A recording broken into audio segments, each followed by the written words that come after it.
সকালের নাস্তা রেডি করতে এবং সকালের নাস্তা খেতে আমাদের কিন্তু ভীষণ আলসেমি লাগে। কিন্তু সকালের নাস্তা করাটা কিন্তু সবথেকে বেশি ইম্পর্টেন্ট। তাই কোনোভাবেই সকালের নাস্তাটাকে স্কিপ করা যাবে না। সো এজন্যই আমার যখন খুব একটা ইচ্ছে করে না, ভীষণ আলসেমি লাগে, তখন আমি ঝটপট এই রেসিপিটা রেডি করে ফেলি। যেখানে আমার হেলদি খাবারটাও হলো, খুব উপকারী হলো, আনহেলদিও কিছু খেতে হলো না এবং ঝটপট হয়েও গেল।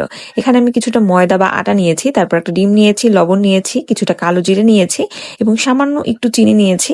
এটা চিনি ছাড়াও খেতে পারেন অথবা চিনি নিয়েও খেতে পারেন। আমার মাঝে মধ্যে যখন চিনি দিয়ে খেতে ইচ্ছে করে তখন চিনি দিয়ে রেডি করি। যখন চিনি খেতে ইচ্ছে করে না বা চিনি খাওয়া মনে হচ্ছে এখন ঠিক না, যখন খুব হেলথ কনসিয়াস হয়ে যায়, তখন আমি আবার চিনি দেই না। সো যাই হোক, তারপর একটা সুন্দর করে চাপটি বা রুটির মতো বানিয়ে নিয়েছি। এটা গরম গরম খেতে কিন্তু ভীষণই মজা। এটা দুই একটা খেলে একদম পেট ভরে যায়। আমি তো নর্মালি একটাই খাই। আবার মাঝে মধ্যে যখন মনে হয় যে না, একটা খাওয়ার দরকার নেই, আজকে শরীরটা একটু বেশি উইক লাগছে, সো তখন হচ্ছে দুইটা খেয়ে ফেলি। বাট এটা কিন্তু আসলে অনেক পুষ্টিকর, যেহেতু এখানে ডিম রয়েছে, আবার কালো জিরে রয়েছে। কালো জিরে কিন্তু শরীরের জন্য খুবই উপকার এবং হেলদি একটা খাবার খেলাম, সাথে ঝটপট হয়ে গেল।